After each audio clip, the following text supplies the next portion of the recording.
qu'est-ce qui se cache derrière une victoire à près de 98%? En Tanzanie, les résultats officiels sont tombés. Le président Sami aurait remporté quasiment la totalité des voix. Un score aussi écrasant qu'invraisemblable. Derrière cette perfection, la suspicion s'installe.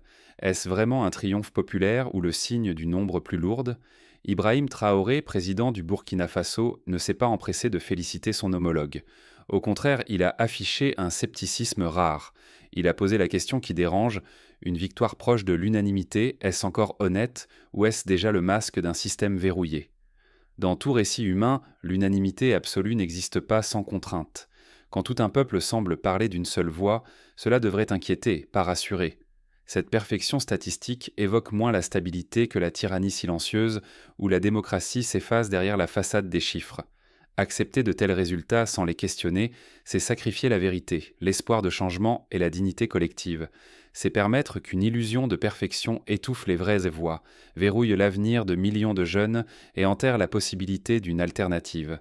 Que vaut une élection où la victoire ne laisse aucune place au doute, au débat, ni même à l'espoir d'un autre choix? La démocratie peut-elle survivre à une telle perfection irréelle? Mais comment en arrive-t-on à des scores aussi irréels? Pour comprendre, il faut plonger au cœur des rouages du pouvoir et des stratégies invisibles. Pourquoi les grandes victoires sont-elles souvent les plus périlleuses? Parce qu'une victoire écrasante, affichant des résultats parfaits comme 98%, n'est jamais simplement un triomphe. C'est aussi un avertissement silencieux. Lorsque tout le monde paraît d'accord, il est possible que plus personne n'ose contester la version officielle. Dans l'histoire africaine, l'unanimité électorale a toujours été présentée comme l'apogée de la maturité nationale. Mais derrière les drapeaux et les chants se cache un engrenage implacable. Les régimes qui rêvent de perfection cherchent avant tout à écraser toute dissidence. Les chiffres deviennent alors des armes redoutables. Obtenir 97, 98, voire 99% des voix, ce n'est pas seulement afficher une unité nationale, c'est imposer au monde une fiction. Cette pièce de théâtre n'est pas propre à la Tanzanie. Pour comprendre la portée de ces résultats, il faut se tourner vers l'histoire. En Roumanie, à la fin des années 80, Nicolae Ceausescu remportait régulièrement plus de 99% des suffrages. Loin de refléter l'amour du peuple, ces chiffres étaient le produit d'un contrôle total, d'une répression implacable et d'un appareil d'État obsédé par la façade. Au Burkina Faso, dans les rues de Ouagadougou, la voix d'Ibrahim Traoré a retenti comme une mise en garde contre ce mirage du consensus. Son discours n'a pas célébré la victoire, il l'a interrogée. À quoi sert une victoire parfaite si la vérité s'est évanouie? De Bamako à Brazzaville, de Kinshasa à Yaoundé, le même script se répète. Les capitales africaines se parent de slogans flamboyants, les affiches promettent l'unité, et les scores annoncés dépassent chaque fois l'entendement. Mais à mesure que la démocratie devient spectacle, elle perd son essence. Les élections se transforment en chorégraphie géante, où la participation se mesure en décibels et en pourcentage, jamais en débat sincère. Dans ces conditions, la démocratie cesse d'être un espace de choix. Elle devient une scène où la vérité se dissout dans la mise en scène, où la contestation cède la place à l'ovation imposée. Ceux qui détiennent le pouvoir préfèrent afficher une unité artificielle plutôt qu'affronter le tumulte des opinions. Et chaque fois que l'on confond unanimité et paix, on oublie que la stabilité fondée sur la soumission est fragile, toujours menacée de s'écrouler. Cette obsession de la perfection n'est pas une simple question d'orgueil. Elle révèle un nouveau colonialisme plus insidieux, la dépendance à l'image, la fabrication de majorités comme gage de légitimité. Les élites locales, héritières des méthodes d'hier, excellent désormais dans l'art du consensus factice. Pourtant, derrière les chiffres, sous le vernis du progrès, la réalité tremble encore. La jeunesse le perçoit, les rues le chuchotent, lorsque tout paraît trop parfait, c'est qu'un sacrifice invisible a été consenti. La liberté ne s'accomplit pas dans l'unanimité, mais dans le tumulte légitime du refus. Mais alors comment vit-on au quotidien sous le poids de cette perfection imposée? Sous la surface des statistiques et des slogans, la vie ordinaire raconte une autre histoire. Le silence apparent masque-t-il la peur ou bien la résignation? Quel est trop le prix d'une perfection affichée? Que cache un scrutin dont le résultat atteint des sommets si irréels qu'ils en deviennent inquiétants? En Tanzanie, plus de 98% pour le pouvoir, et soudain la nuit tombe sur les écrans, mais la colère sourd dans les rues, muette, étouffée. Les protestations éclatent, mais ne percent jamais la surface officielle. elles sont noyées dans les larmes, les cris, parfois le sang. L'Internet s'éteint. Les réseaux deviennent fantomatiques. La vérité, elle, se terre dans les silences des familles de salons brisés, dans les souvenirs de jeunes disparus, d'enseignants licenciés pour avoir osé questionner, d'élèves effacés pour avoir simplement levé la main. Prenons un exemple bien connu. Lors des élections en Côte d'Ivoire en 2010, les contestations populaires, pourtant massives, ont été réprimées dans la violence. Les réseaux sociaux ont été coupés, des quartiers entiers placés sous surveillance et les familles n'osaient plus évoquer le sort de leurs proches. J'ai rencontré Amani, 22 ans. Son frère a disparu la nuit du vote. On lui a conseillé de ne rien demander. « Ici, c'est la paix », répétant les voix officielles. Mais cette paix imposée, c'est la peur qui la compose. On ne peut plus parler, même chuchoter, confie-t-il. On vote, mais on ne choisit plus. Chez Fatuma, c'est la voix de la mère, enseignante, qui s'est éteinte, suspendue pour propos subversifs, après avoir encouragé ses élèves à penser par eux-mêmes. La perfection ici, c'est l'absence de débat, lâche-t-elle, amère. Le silence protège mieux que la vérité. Les ONG internationales observent, saluent la stabilité, félicitent la paix. Mais derrière les communiqués, elles murmurent « Pourquoi tant de jeunes arrêtés, tant de quartiers verrouillés, tant de regards où perce la peur ?» C'est la paix du cimetière, obtenue par la peur. Une paix factice, conçue pour rassurer l'étranger, séduire l'investisseur, satisfaire ceux qui confondent réussite et silence. Ici, la stabilité compte plus que la justice ou la liberté. Ce silence imposé, c'est le visage d'un nouveau colonialisme. Plus besoin d'armes, on installe la dépendance par l'illusion du consensus. La néo-dépendance, c'est quand le peuple doit applaudir, sourire, accepter, sans bruit, sans discussion. La colonisation n'a plus de drapeau, mais des visages locaux qui exigent l'unanimité en gage de loyauté.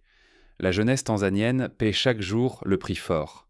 Chaque mot, chaque chanson, chaque réunion secrète devient acte de résistance. Les rêves se taisent, la dignité s'échange.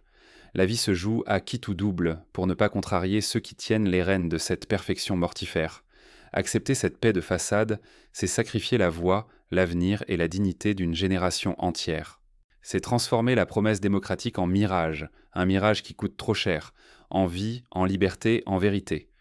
Regardons ailleurs dans le monde. Au Turkménistan, l'ancien président Sapar Murat Niyazov était régulièrement crédité de scores au-delà de 99%. Là aussi, la réalité quotidienne était faite de surveillance, de peur, de rumeurs sur les disparitions et d'un profond sentiment d'étouffement. Ce n'est pas un hasard si ces régimes tombent souvent brutalement, car la colère longtemps contenue finit par éclater. Mais combien de temps ce mirage peut-il tenir avant que la soif de justice ne fissure le silence ? À mesure que la jeunesse s'étouffe, une question s'impose. Qui osera briser le cercle ? Quand le silence devient un acte de résistance, que peut-il vraiment advenir ? Dans cette Afrique que certains rêvent immobile, piégée dans l'illusion d'une perfection sans faille, souffle désormais un vent inédit. Ce n'est plus la génération qui hérite docilement de la peur ou de la résignation. Les jeunes refusent d'être condamnés à applaudir des victoires écrites d'avance, à défiler sous des slogans creux, à se taire devant des statistiques qui les effacent. Dans les universités, sur les marchés, en ligne ou au sein de la diaspora, une mobilisation insoupçonnée prend forme. Les conversations jadis chuchotées s'invitent dans les rues, les amphithéâtres, les groupes WhatsApp, les étals animés. On débat, on conteste, on ose questionner ce qui semblait intouchable. La jeunesse ne veut plus hériter d'une démocratie de façade, mais façonner une Afrique dont la vérité naît du courage d'interroger, non de la peur de déranger. Les réseaux sociaux deviennent les nouvelles agoras. Les mots y circulent plus vite que les communiqués officiels. C'est là que s'inventent les solidarités d'un continent en quête de sa propre voix, une voix affranchie de l'autorité silencieuse, portée par l'audace d'une jeunesse connectée, éveillée, décidée à défier l'ordre établi. Cette génération ne recherche pas la discorde, mais la possibilité d'un vrai débat. Elle comprend que l'obéissance aveugle n'apporte pas la stabilité, que la démocratie ne se mesure pas au silence des urnes ou à la beauté de pourcentages triomphants, mais à la capacité de troubler les récits imposés. À chaque contestation, la peur recule, l'espoir s'invente. Au centre de ce réveil, la voix prophétique et spirituelle d'un Traoré. Ses paroles franchissent les frontières et résonnent dans les cœurs. Il ne promet pas de miracle, mais invite à la lucidité. Son message s'adresse directement à la jeunesse. La dignité ne s'implore pas, elle se conquiert, elle se revendique. Par ses discours, il rappelle que l'identité africaine ne peut être dictée ni par les vainqueurs d'hier, ni par les architectes de victoires creuses. Elle doit renaître à chaque génération dans la capacité à dire non, à refuser l'injustice, à rêver un avenir différent. Mais ce moment reste fragile. Si la jeunesse laisse passer l'élan, si la peur ou la fatigue l'emportent, le risque est immense. Voir la flamme de la résistance s'éteindre, forçant les jeunes à l'exil ou au silence, condamnés à transmettre non un rêve, mais une défaite. L'enjeu, c'est l'avenir du continent, la propriété de son histoire et la possibilité de la réécrire. Alors, comment transformer cette énergie en véritable changement? Comment éviter que le réveil ne soit qu'un sursaut sans lendemain? L'histoire de l'Afrique est à un tournant. Mais chaque tournant exige un choix, un acte, une réponse à la peur. Et si la seule vraie révolution naissait du refus des illusions? Si au lieu de recevoir sans broncher des résultats cousus de fil blanc, chacun décidait d'interroger la vitrine et ses reflets peu trompeurs? Face à l'autorité, maintenir vivantes les questions devient un acte de résistance.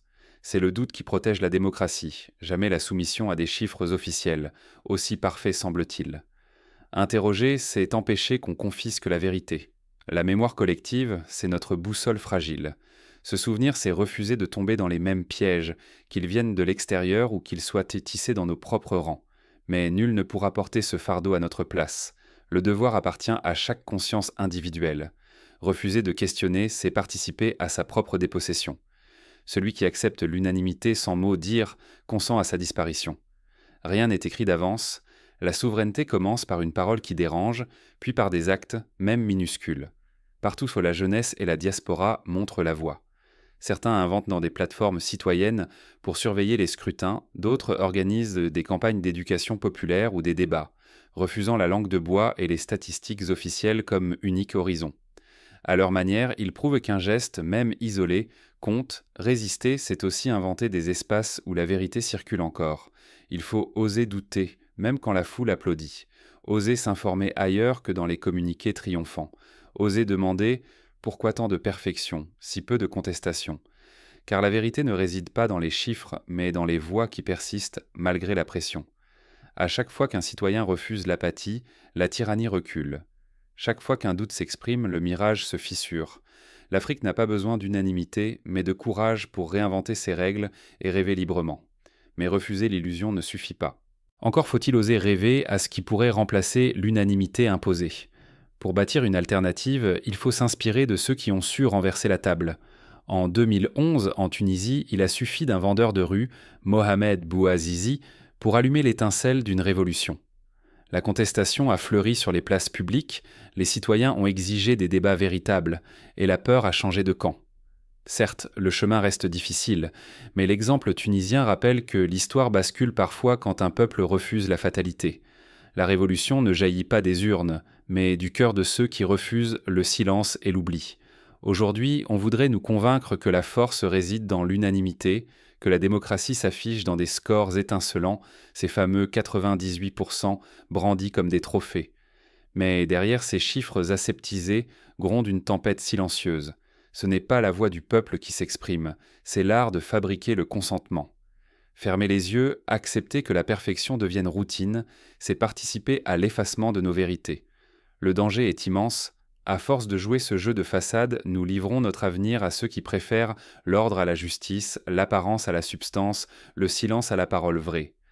L'histoire n'a jamais retenu ceux qui se sont tus. Si chacun attend que l'autre parle ou agisse, et quittons d'antan, c'est car si la tyrannie ne rencontrera aucun obstacle.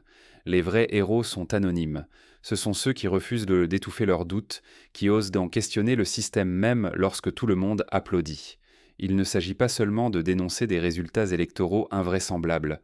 Chaque voix muselée, chaque débat interdit, chaque victoire trop parfaite blesse la jeunesse africaine et anéantit l'espoir d'un avenir honnête. La dépendance moderne, ce colonialisme intérieur, avance masqué. Elle ne s'impose plus par la force venue d'ailleurs, mais cultive la peur au-dedans, remplaçant la vérité par la soumission, le débat par la célébration obligatoire. Refuser cette illusion, c'est choisir le courage contre la facilité. Le changement ne descendra pas du sommet. Il naîtra de la décision intime de ne plus jouer le rôle assigné. Il est temps de cesser d'acclamer l'illusion et de commencer à bâtir un futur africain fondé sur la dignité, le doute et le droit à la critique. Comment agir concrètement, alors? Il existe de multiples façons de s'engager, même face à une machine politico-administrative puissante. Les plateformes de veille électorale citoyenne, comme Y en a marre au Sénégal, montrent qu'il est possible de surveiller les scrutins, de recueillir les témoignages, de documenter les fraudes et d'alerter la communauté internationale. L'éducation populaire joue aussi un rôle clé.